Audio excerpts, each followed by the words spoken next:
Swayam Prabha. Digital India. Educated India.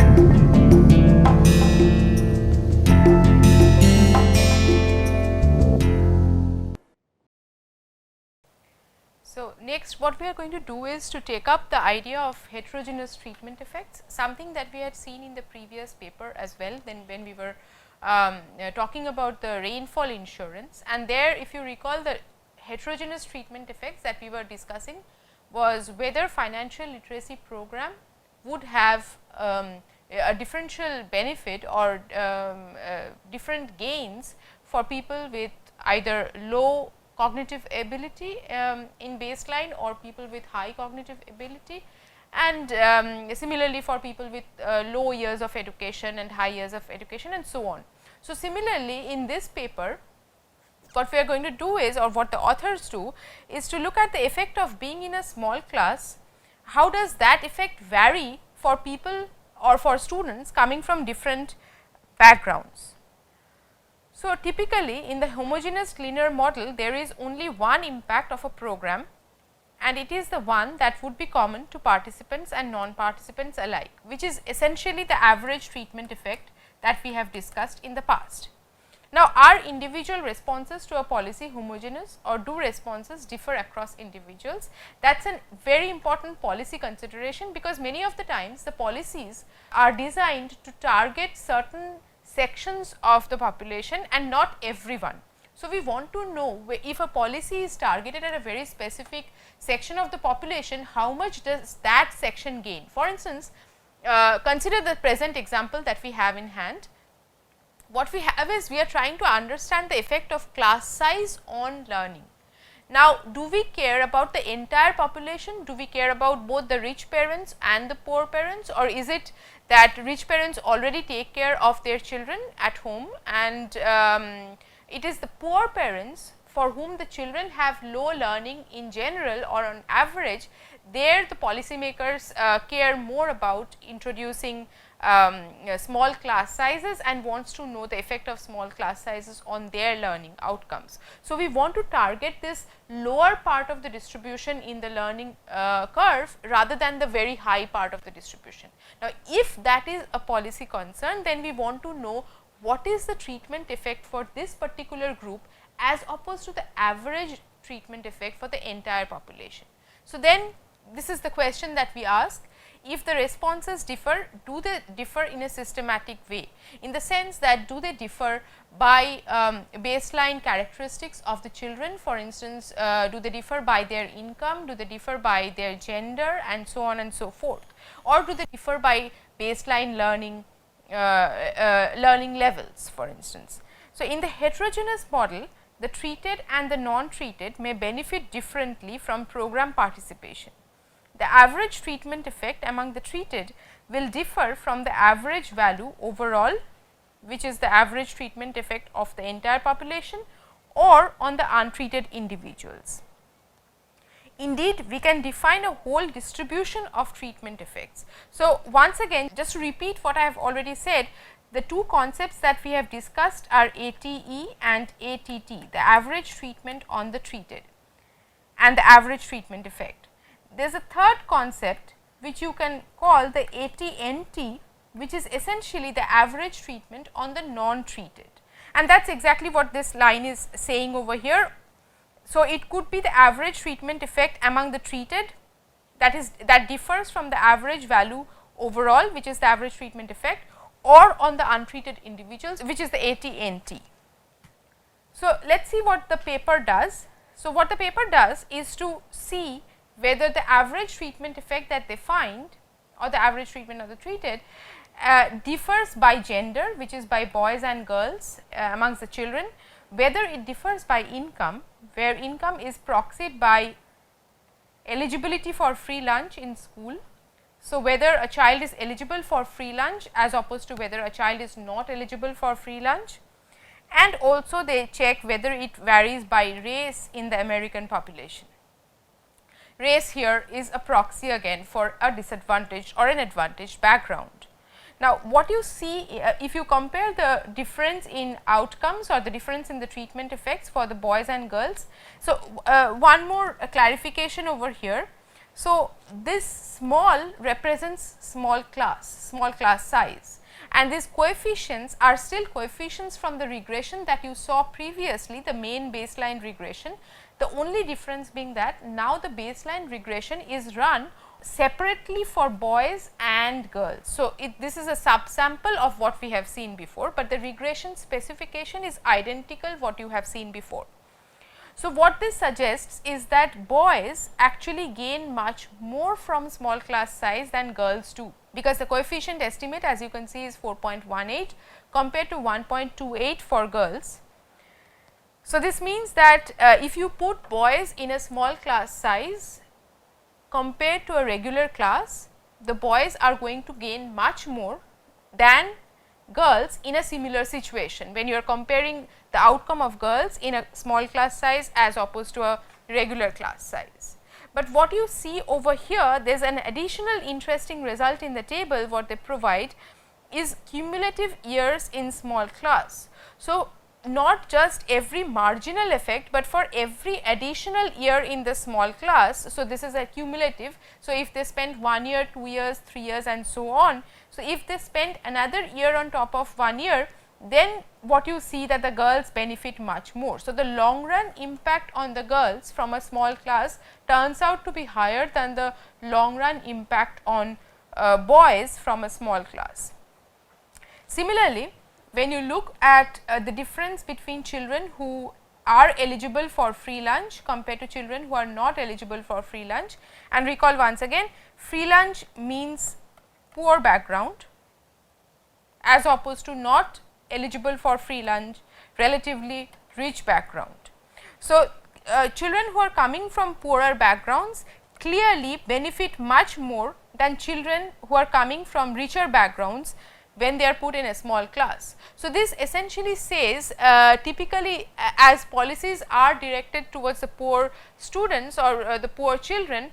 So, children who are coming from poorer backgrounds, if they are placed in smaller classes, the benefit that they receive from smaller classes is much higher, that because in effect what you are saying is the attention that they get from the teacher is much higher for a poorer child than for a richer child, possibly compensating for the lack of attention at home for the poorer child. Once again, when you look at the difference between blacks and whites, which is by race, again you see that the disadvantaged in the population, the disadvantaged children who come from African American backgrounds have a bigger coefficient, meaning that they benefit much more than the white children in the sample. So, overall these results reflect that we have significant amount of heterogeneity in the sample that we are considering and in the question that we ask, which is the effect of small class size on learning outcomes. So, what we find is that there is an average treatment effect, which suggests that overall the population gains or overall children gain quite a bit from being in a small class as opposed to being in a regular class or a regular class with an aid, a teaching aid. However, this effect is not the same for everyone. There is a heterogeneity in treatment effect, so that the poorer children gain much more than the richer children.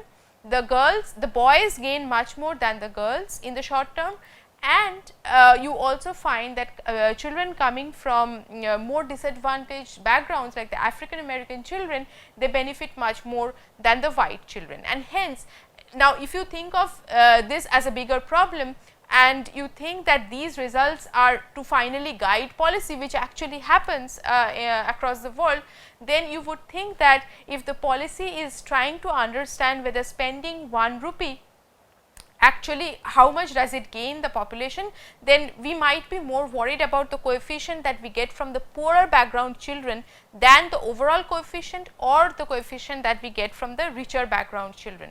Because if policy only targets the poorer background children, that is the relevant coefficient for the policy maker. So, just to summarize, it is if it is the impact of treatment on individuals of a certain type as if they were randomly assigned to it that is of interest, then average treatment effect is the parameter to recover. On the other hand, the appropriate parameter to identify the impact of treatment on individuals of a certain type that were assigned to treatment is of interest, then the average treatment on the treated is of interest. So, the second one is basically saying that if let us say it is the poorer children who is of interest to the policy maker, then what you would want to know is what is the impact of putting a child in a small classroom, and so given that the child is a poor child which is of interest, and that is the average treatment on the treated. So, just to again formally state the same thing, what we are saying is that the population average treatment effect ATE would be the beta ATE, which is the expected value of beta I, without conditioning on whether you are in the treated sample or whether you are in the non or in the control or untreated sample. Right. So, we are not conditioning on anything, we are just talking about what is the average effect in the overall population that we have. The other one is the average effect on individuals that were assigned to treatment, which is the average treatment on the treated, the beta ATT, and now we are conditioning on the treatment sample. So, expectation of beta I given that they are equal to 1. So, given that you belong to the treated sample or the treated group, what is the treatment effect? And in this case, if this actually is not equal to expectation of beta I, which is the average treatment effect, then we say that there is, or from here you can draw an inference that there is heterogeneity in treatment effect in the population that you are talking about. So, there is heterogeneity in the sense that the average effect for the entire population is not the same when you are talking about a specific group, in this case di equal to 1, which is the treated sample. Okay. So, another thing to consider over here is that when we are talking about an experiment, this di equal to 1 or di equal to 0 is assigned exogenously. The experimenter assigns a person or a unit of observation to di equal to 1 group or di equal to 0 group.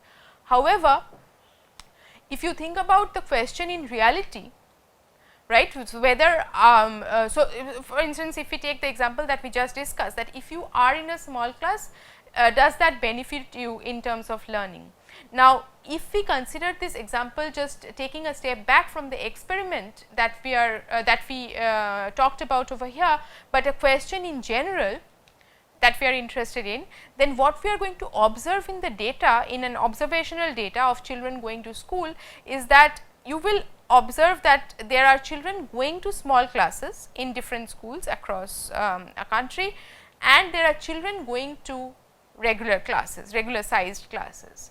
Now, of course, there you as the experimenter has not put every child in the population randomly into a small class or a regular sized class, but the students themselves, the children themselves or their parents themselves have chosen this particular choice of class size for the child.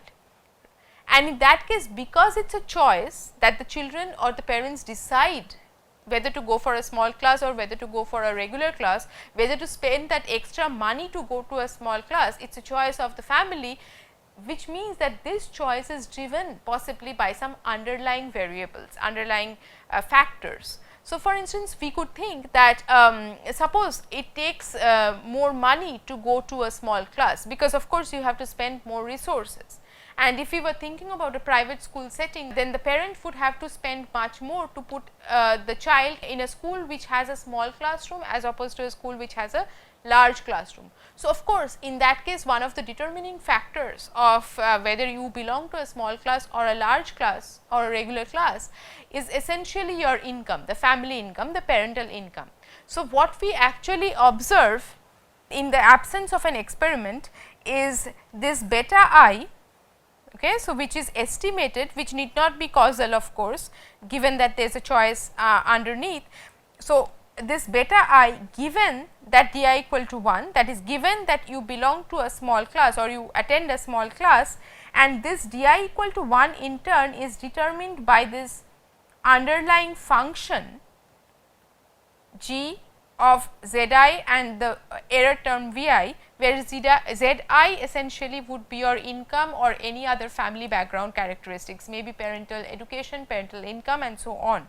So, what this is essentially saying is that you would go to a small school, that is Di would be equal to 1 if and only if your G Zi Vi is greater than equal to 0, meaning that the net benefit for you of going to a small class or a school with a small class has to be positive, and only then would you go to a small class. So, this would take into account your budget, the family budget constraint. So, if you are from a poorer family, you might not be able to go to a small class even if your benefit from a small class is high, and that is indeed addressed or accounted for in the variable Zi, where Zi is the income of the family. So, if your income is low, the value of this G Zi might be high, and hence you would not go to a school with a small classroom.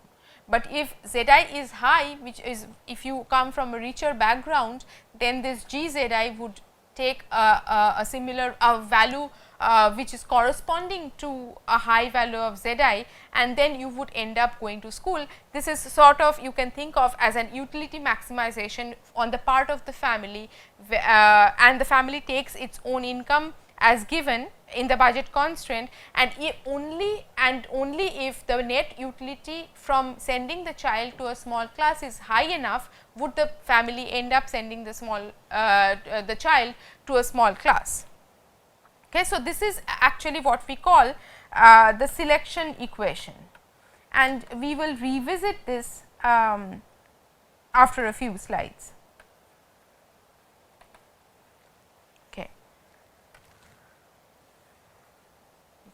So, getting back to once again the idea of this assignment that we are talking about, treatment assignment.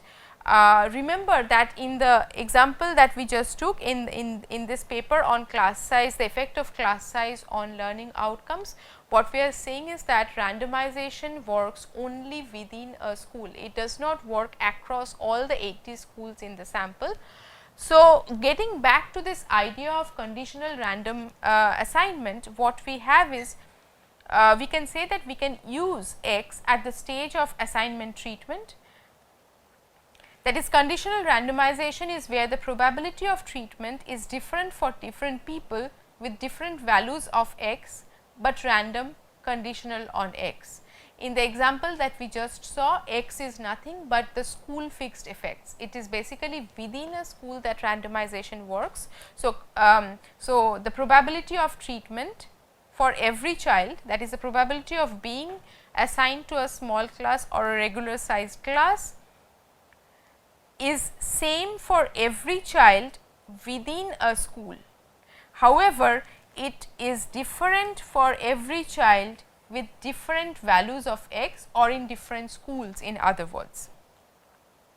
So, this is essentially saying that whether you belong to or whether you were assigned to a small classroom or a regular sized classroom depends on which school you went into. So, the probability of your going to a small class depends on the school fixed effects. In other words, the school fixed effects are correlated with your treatment assignment. So, this again can be said that D can be correlated with X, and then conditional on X, D is independent of other factors. So, once again basically this is saying that once you control for the school fixed effect, so you are looking within schools, every child has the same probability of being in the treatment group, which is the small class, or the regular class, which is the control group. So, conditional on the school fixed effects, D is indeed randomized. Okay. The other thing that we have discussed is, in the case of conditional randomization, we can guarantee that in our sample D and X are independent instead of being probabilistic.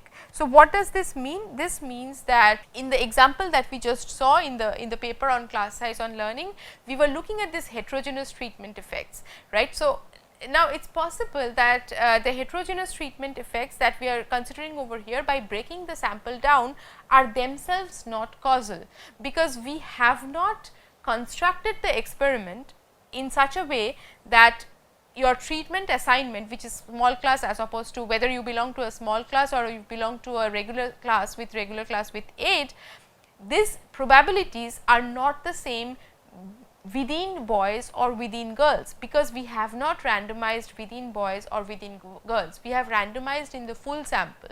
So, it might not, this randomization might not hold in this subsample that we are considering. But if we went for a conditional randomization, what it would mean is that we would be conditioning on gender and then randomizing. So, we would be randomizing within boys. So, I would take the group of boys. So, let us say we have a sample of 100 children who are coming into school. Now, we take the boys within them. Let us say we have 50 boys and 50 girls. Now, within the 50 boys, let us say we assign 20 boys to a small classroom and 30 boys to a regular classroom, but within girls we assign 30 girls to small classroom and 20 girls to the regular classroom. In that case, what you see is that the probability of a girl attending a small classroom is actually higher than the probability of a boy attending a small classroom.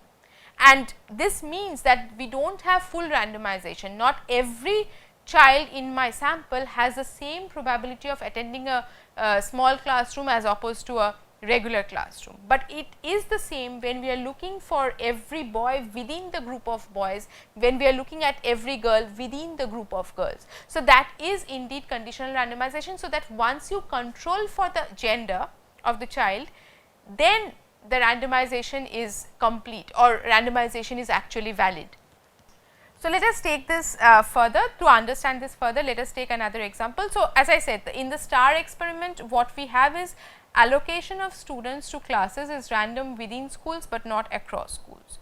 Students attending schools of different types were a bit more or less likely to be assigned to a small class, depending on how many small classes that particular school had as a proportion of the number of regular classes. And then comparing all students across the full sample might therefore be contaminated by differences in achievement in schools of different types. So, it could very well be the case that schools that have proportionately more small class sizes or more classes of small sizes, those schools are inherently different from schools that have fewer small class sizes, right. So, it could be that schools that have more smaller classrooms actually have better infrastructure, also have more teachers and so on and so forth, because they care more about the learning of their children. So, it could be that the overall trajectory of learning of these schools that have proportionately more small classrooms is different from the overall trajectory of schools that have fewer small classrooms. Right. So, if you take the full sample and just compare between small and large classrooms, that will not give you the actual effect of the of class size, but it will be contaminated with the school effects, right. So, but only after you control for the school fixed effects, which the authors did, as you saw before, then you are looking within school and that contamination is addressed. Now, we are going to take another example, which is a very clear case of a conditional randomization. And so, this paper by Bertrand and Mullainathan, who are looking at discrimination in the labor market. So, what do we mean by discrimination in the labor market? So, typically what you see is in any market across the world, there are various types of prejudice, various types of discrimination. For instance, there is gender discrimination, racial discrimination and so on. So, what you might find is that people, women for instance, with the same level of education, with the same level of skill as men, often you find that the wages paid to women are lower than the wages paid to men of otherwise equivalent CVs. So, this is what we mean by discrimination. It is not clear always that that women are paid less than men for the same for exactly equivalent CV. That is what you have to establish for causal connection between discrimination and wages or gender and discrimination. Similarly, when it comes to race, you could think of that there are racial prejudices. So, people coming from different religious groups or different social backgrounds might be paid differently because the market discriminates against them. There is a prejudice against certain groups, which has nothing to do with the overall skill or overall qualification of that particular person. So, take this example from the American labor market. So, this basically gives you a regression estimate of log wage. So, outcome is wage, and then you have a host of characteristics of individual, whether the individual is an African American, which takes a value 1 if the individual is African American, it takes a value 0 if the person is white American on the other hand. Then whether the person has higher secondary schooling, whether the person has some college, whether the person completed college, the age of the person, age square, and so on. So, you can think of many other variables in your regression like gender, etc., but we will just this is just a short regression table just to understand discrimination. Now, what you see over here is this negative coefficient on African American, which essentially reflects that the African American people that you have in your sample have a lower wage, lower earning wage outcome than the white Americans. So, would you say that this is reflecting discrimination, or could it be that there is another there is something else that is being reflected by this negative number over here? So, clearly what you see in the data is a negative correlation, in the sense that you see that African Americans are paid lower wages than white Americans after controlling for those few variables that you have. But of course, the few variables are not all the variables that are different, or not all the factors that are different between the average African American and the average let us say white American. To the extent that you have left out some of these variables, so it could be, you could say that the average African American not only has lower education, because the regression controls for all the levels of education, but also has a lower parental income, let us say. Now, to the extent that higher parental income leads you to better opportunities in life, and hence better wages, better income, better employment opportunities, to that extent it could be that a white American comes from a richer background, also has higher wages because of the rich background, and an African American comes from a poorer background, also has lower wages because of the poor background. Which means that the lower wages that you observe for the African American is not because the person is African American per se, but because the person is coming from a poorer background, which is leading to a lower wage. So, I would, if I thought about this negative coefficient that we see as a causal estimate, I would be wrongly assigning that to discrimination, whereas the true story is it is coming from an income difference. So, similarly, you just like income, you cannot control for all other factors which are unobserved and which are different, which are systematically different between African Americans and white Americans, which are possibly some of them observed by the employer, but not by the researcher. In that case, we cannot say that this coefficient that we have over here is reflecting discrimination. It would reflect economically a discrimination only when you can keep all other factors same between the African American group and the white American group. So, you take two people who are same in all other aspects, absolutely identical in all other aspects, but one is African American, the other one is white, and then you see the difference between the wages between these two individuals, and if a difference comes up, then you say that there is discrimination in the market. But that is the toughest part, because how do you experimentally, how do you randomly assign a person either gender or race, and hence it becomes very difficult to answer this question of on discrimination in the labor market experimentally or causally. Luckily, the idea is that when you are thinking about discrimination in the labor market, it is not exactly your race or your gender that is leading to discrimination. What is leading to discrimination is actually the belief of the employer that you are a woman or you are a person coming from a disadvantaged social group or a particular social group, right. So, this is what Bertrand and Mullainathan do in their 2004 paper, where they ask, are Emily and Greg more employable than Lakisha and Jamal. Now, the names are very informative over here. Emily and Greg are typical white American names, typical white sounding American names, and Lakisha and Jamal are very typical black sounding American or African American names. So, what they do is they create fake CVs and send replies to job advertisements. So, what they do is, so the experimenters over here, they generate and create CVs by filling in details about education, about extracurricular activities, about previous work experience, and so on and so forth. So, after creating those CVs, they randomly put names in those CVs which are African American sounding names or white sounding names. Now, some of the CVs have white sounding names, but just incidentally so because it was randomized, and some of the CVs have African American sounding names. The point is that what they do is they send these CVs to potential employers, and what they do is they try to see what is the callback rates for interviews amongst these CVs. So, this is one of the things they do.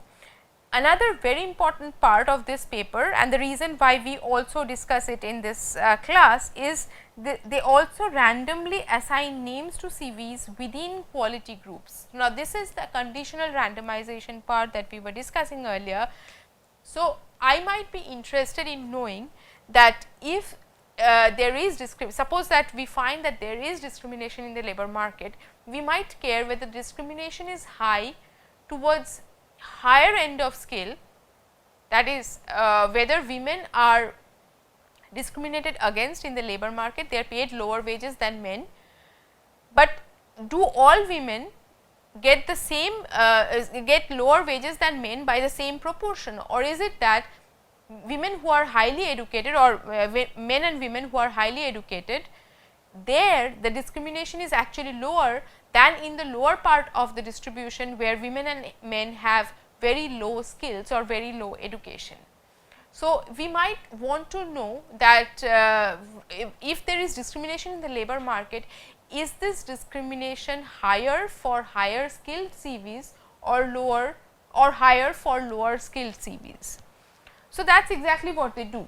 They assign names to CVs, that is they assign a CV to white or African American within a high quality group of CVs and within a low quality group of CVs.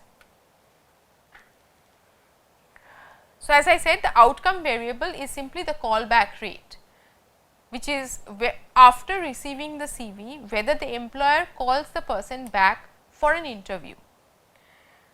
The interpretation of course is that this is not a direct measure of racial discrimination, because I do not observe or the employer does not observe the black or the white person over here.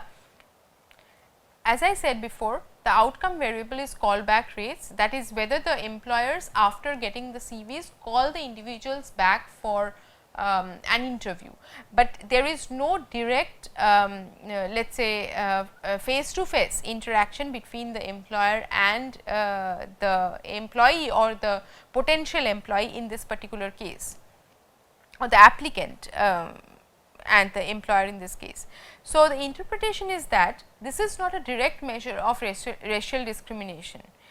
We just have the effect of having an African American sounding name as opposed to a white American sounding name. In other words, what we are saying is that we do not know whether the wage between the white American and the African American is different over here. All we know is whether the African American has a different probability of being called for an interview as opposed to the white American being called for an interview. And the discrimination measure over here is proxied by this sounding names instead of actually being African American or not. So, through the extent that African American sounding names also stand for an African American in the background, and white American sounding names also stand for a white American in the background, we have a discrimination story.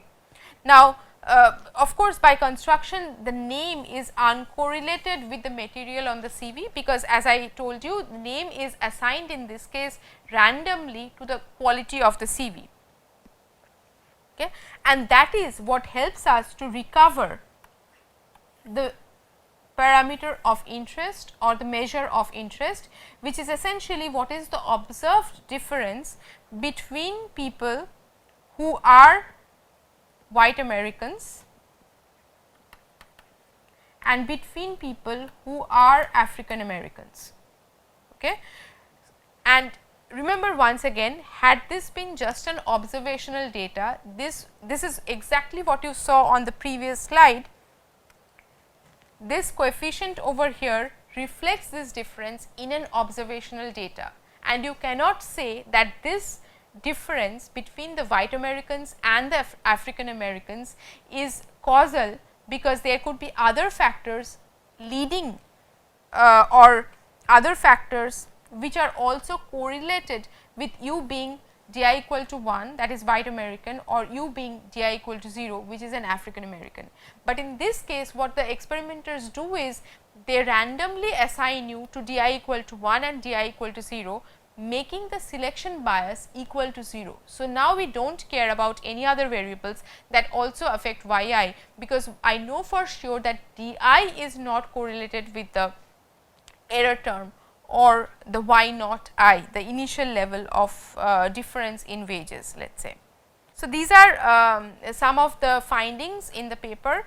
So, within all the sent resumes, that is the full sample of resumes that we have without conditioning on anything, what they find is that the mean callback rate in the white American group is 9.65 and the mean callback rate in the African American group is 6.45, which is of course lower than 9.65 as you see.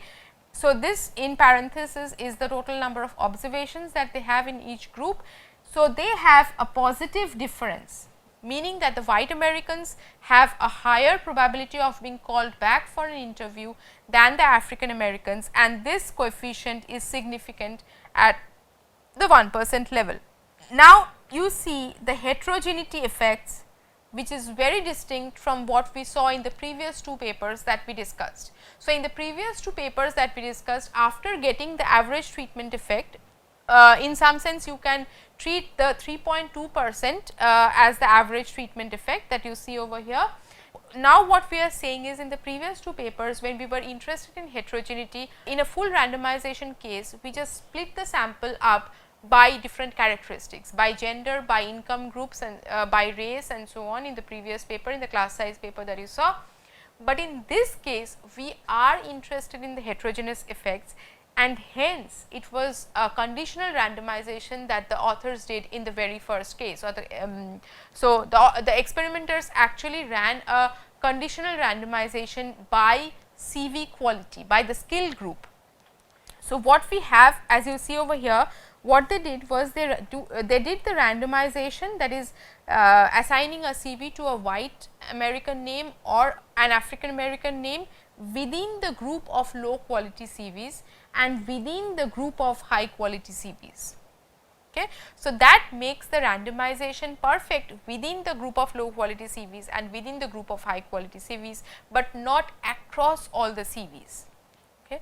So, the good thing now is that when you look for within low quality CVs, what you see is the white Americans have probability of 8.5% of a callback rate.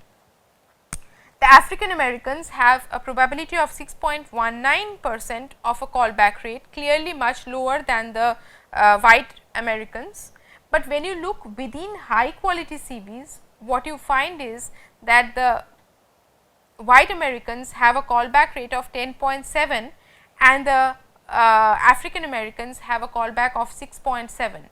So, clearly this difference is lower than this difference, meaning that the discrimination of the African Americans in terms of callback rates when compared to the white Americans is much higher in the high quality CVs or in the high skilled range than in the low skilled range. Now, if so in comparison to the previous papers that we discussed, what the previous papers would have done in this context, or an analogy of what we saw earlier, is that you take the full randomization across all quality CVs, you do not condition on the low quality CVs, that is how the experiment is rolled out, and then you split the sample by low quality and high quality CVs. But once you split the sample by low quality and high quality CVs, you cannot ensure that the randomization is still valid within the group of high quality and low quality CVs.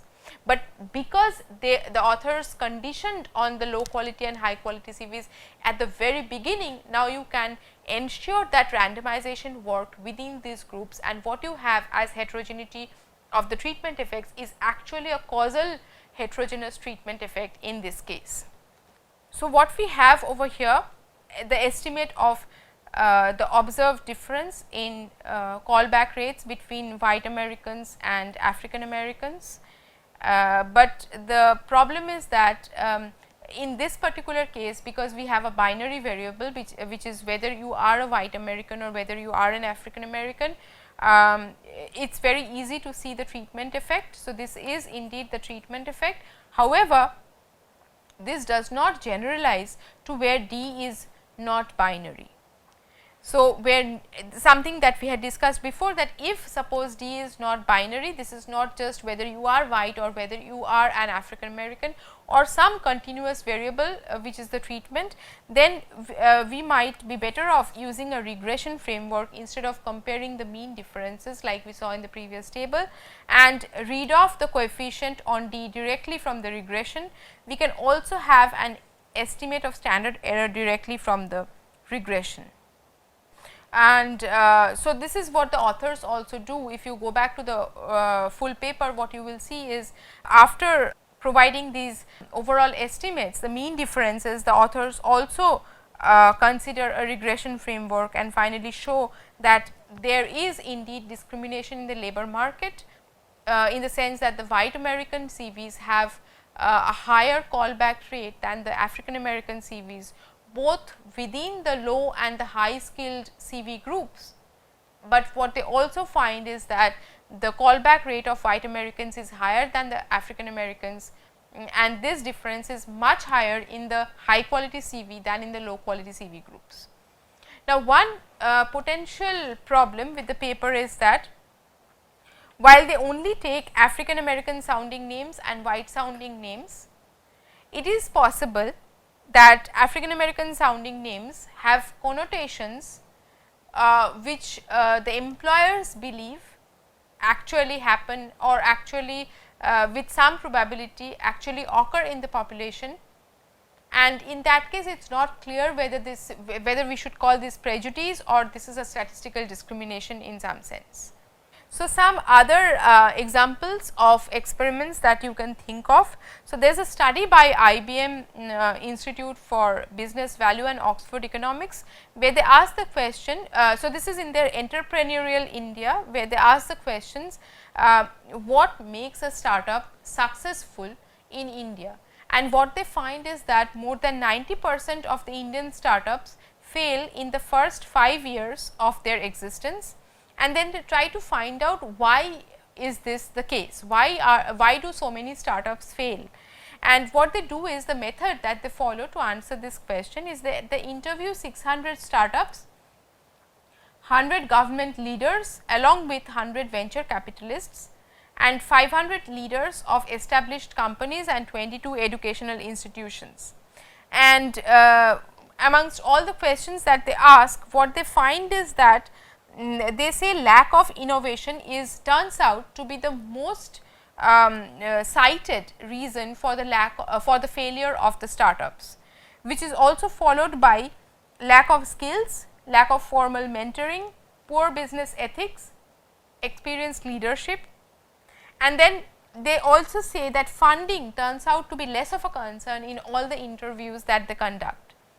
However, one question that remains, are these the only factors that could affect a startup, the growth of a startup in India, or the probability of being successful or a failure of a startup in India, or there could be other reasons. Do they consider regulation, for instance? What is the market regulation look like?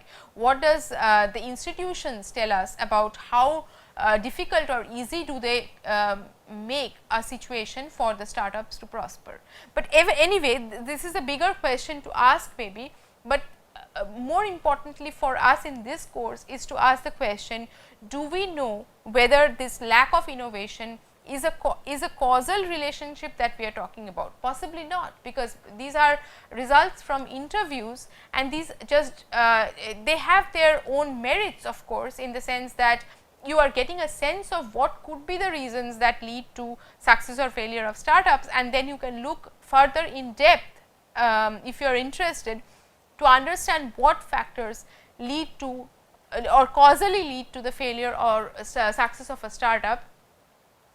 And for that, what you could do is you could take this as an example, or a question that you are interested in, let us say, and ask how would you or how could you set up a theoretical experiment, let us say, or setting up an experiment in theory. So, could you think of a way to set up an experiment to identify whether lack of innovation is a causal reason for startups to fail, or whether lack of funding is a causal reason for startups to fail or succeed? So, I will give you one example from the literature. So, what they do is they ask this very specific question: with a little help from my friends, success and failure in post business school entrepreneurship. So, they ask Lerner and Malmendia, they ask the question, how do individuals decide to become entrepreneurs and learn to make optimal entrepreneurial decisions? So, again they are asking the same question, after a business school, who are the people who become entrepreneurs, or what determines the success rate of an entrepreneur is what they ask, and they particularly look at influence of peers. Now, of course, nowadays it is very cool to be an entrepreneur in a business school. So, the question is whether more people are going to become entrepreneurs or choosing an entrepreneurial career because they think that this would look good amongst my peers, amongst my friends, or do they actually know that this is exactly what they want to do and this is what will make them successful. So, what they do is to find out if there is a peer pressure in becoming an entrepreneur, what they do is they exploit exogenous assignment of MBA students at the Harvard Business School into sections to identify the causal effect of entrepreneurial peers. What this means is that, so in Harvard Business Schools there are many sections for each class. Now, what HBS does is it randomly assigns every student to a particular section, right. It is not dependent on the characteristic of the student which section the student goes to, but it is completely randomly determined which section the student goes to. And what the authors do is that they try to see, so suppose there are 4 sections of a classroom and I am assigned to section 1. So, then the authors would see how many peers do I have in my section, in the sense that how many more people do I have in my section who have had some kind of an entrepreneurial background. Either their family has been an entrepreneur or the person himself or herself has been an entrepreneur. And because I as an individual have not chosen this person to be a peer, to be a friend in my classroom, but the HBS institution has placed me somehow randomly in that particular setting. So, then this is a randomized case and it satisfies, in other words, the assumption of conditional independence that we have seen before. So, what they find is a higher share of entrepreneurial peers decreases entrepreneurship. So, what they find is a higher share of entrepreneurial peers decreases entrepreneurship. this is very interesting, because this is exactly going in the opposite direction as what we would expect from peer effects. Because what peer effects is saying, if I have more friends who are entrepreneurs, I am more likely to be an entrepreneur. This would be the typical interpretation, but what they find is just the opposite, that if I have more peers or more people in my classroom who are entrepreneurs, who have been entrepreneurs or who have entrepreneurial background, then I am less likely to become an entrepreneur. But interestingly, what they find is that the decrease is driven by a reduction in unsuccessful entrepreneurial ventures, and the effect on successful ventures is significantly more positive. Now, this how we could interpret this is the following, is that a person who does not have any entrepreneurial background, but would have otherwise chosen an entrepreneurial a startup maybe after business school, because as I said, it looks very cool, very smart to start an enterprise, to start a startup. But in this case, what happens is, maybe this person learns from other entrepreneurs in the class by sharing of information, by just looking at the behavioral differences between himself and another successful entrepreneur who happens to be in his or her class. Whereas a person, if I was in a section where, let us say, there were no other entrepreneurs, I do not have any information to learn from.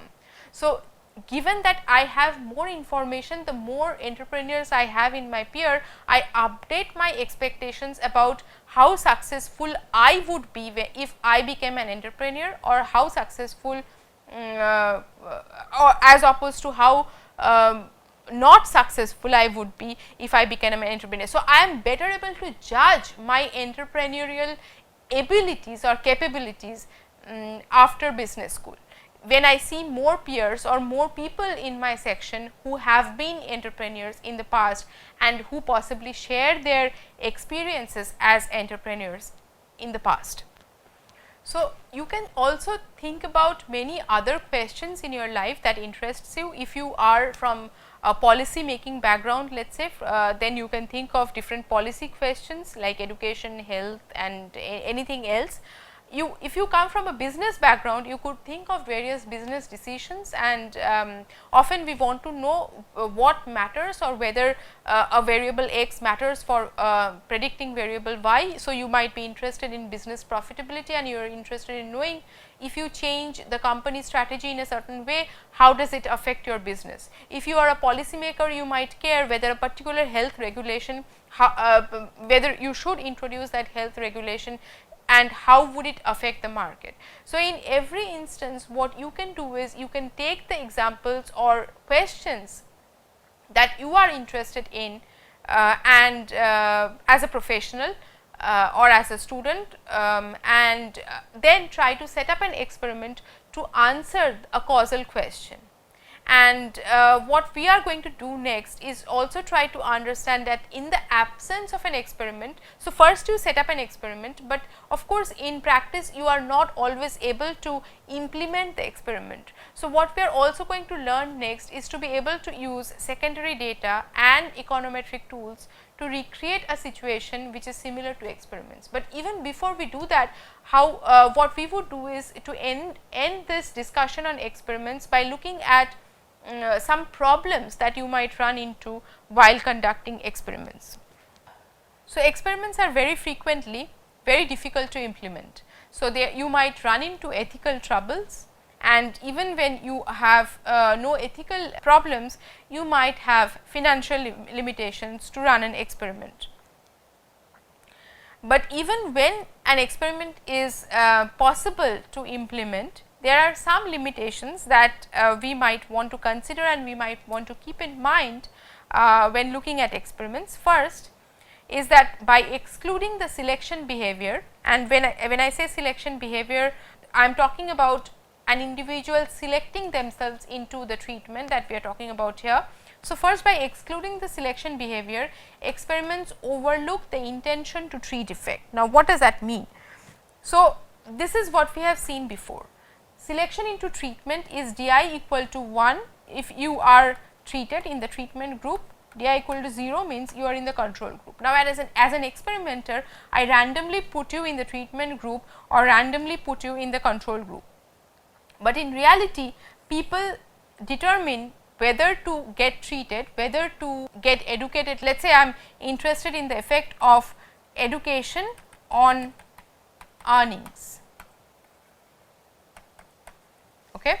So, in reality people decide whether to get educated or not depending on some background variables. So, parents decide whether to put their children in school if they have high income, if they have high education themselves, if they have expectation that education leads to high income, and so on and so forth. So, there are lots of variables, ZIs, that you can think of, which are parental background, parental income, parental education, your own motivation to study, etc., that determines whether you get educated or not. That determines in turn whether DI, whether your DI is equal to 1 or whether DI is equal to 0. So, this means that I decide whether, or my parents decide whether to put me into school or not. So, suppose the government introduces free education program. So, introduces more schools, it introduces maybe easier access to schools and so on. So, now the point is that a family, when deciding whether to put the child in free school, also has other considerations, needs to know whether its total utility from putting the child into school, even though school now is free. So, it reduces the cost to the household of sending the child to school, it still must decide whether to put the child to the school and whether the net benefit of putting the child to the school is actually high or not.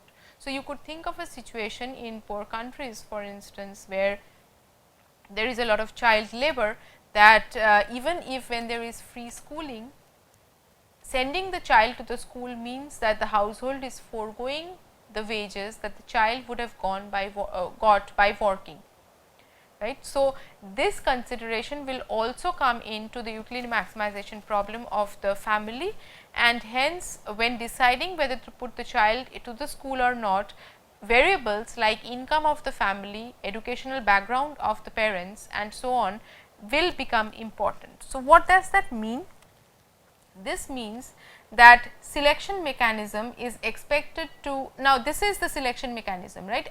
The family selects into selects whether the child should go to school or not. I myself select whether to go to school or not, whether to get educated or not. Now, by overlooking this selection mechanism, because as an experimenter I would randomly put you into school and you have to get educated, this is what it means, or I do not put you in school and you do not get educated, I overlook this selection mechanism. I overlook that what are the variables actually determine whether I finally choose schooling. So, even if I say that, suppose I construct an experiment where I put some children in school and do not put some children in school and look at their earnings differences due to education, this difference that I find, the effect of education on earnings, is not really an estimate that will generalize in the overall population, because when it comes to the overall population, if I take this experiment and introduce as a government, let us say I take this experiment as and introduce free schools, not everyone will end up sending their children to school, right. So, the actual parameter, the actual effect of free schools that I observe in the total population might be very different from the actual effect of the experimented or randomly selected people into school and no school situation. So, to summarize, in such cases the experimental results cannot be generalized to an economy wide implementation of the treatment. The second problem is that of non-compliance, what you have partly seen before, that it unevenly affects treatment and controls in most economic experiments. Non-compliers among the treated may correspond to individuals that would not choose to be treated if given the option of being treated. Non-compliers among the controls may be driven by many reasons related or not to their own treatment preferences. As a consequence, the composition of the treatment and control groups conditional on non-compliance or compliance will be very different. It is frequently the case that outcomes are not observable for the non-compliers, and that creates an additional problem in trying to get to the true effect. So, if there are so suppose you assign people to a treatment group and you assign some people to the control group. Now, within the treatment group, some people might decide not to comply to the treatment.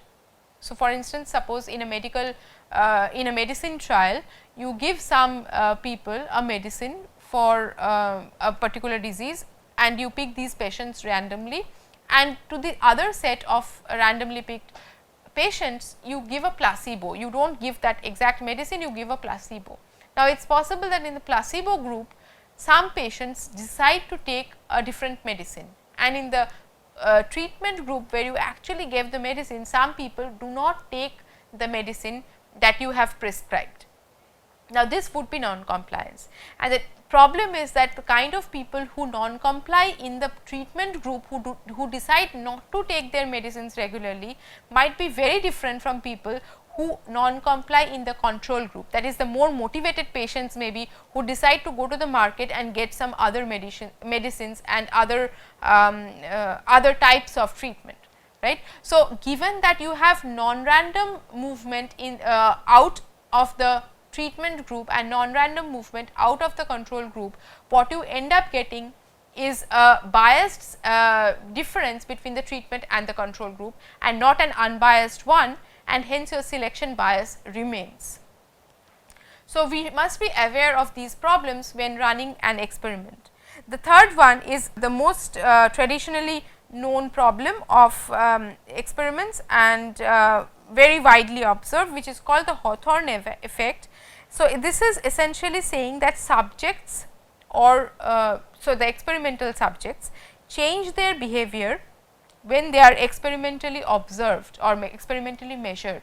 So, suppose I want to test the effect of the medicine that we were just discussing.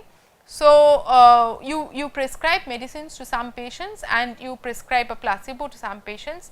Now, these people know that they are under some experiment, because as an ethical principle you have to tell them that you are running an experiment on them. Now, because you are experimentally observing them, they change their behavior. So, maybe you could say, for instance, that they are more likely to take the medicines because you are prescribing the medicine under an experimental setup, or maybe they feel more positive or feel less positive or more negative because they are part of an experimental setup. Now, all these things might add up to actually affect how the treatment effect finally would be. If they are in an overall positive mood because they are part of an experiment, that might lead to a different effect of the medicine than in the general population. Now, you can think of many such situations, particularly so in the case of social experiments or psychological experiments, when you know that you are being observed for your social behavior, ethical behavior, psychological behavior and so on, and you might change your behavior due to the knowledge that you are being observed, and that is what is called the Hawthorne effect, and that often confounds with the true effect that this experiment or this treatment might have in the general population. So, keeping these in mind, what we would do next is to move on to econometric techniques and to understand biases that are created by omitted variables, for instance, and also consider other econometric techniques where you cannot actually institute an experiment, but have to rely on statistical tools to be able to generate the situation similar to experiments, to build a counterfactual, to be able to say something about the causal relationship between two variables x and y. Thank you.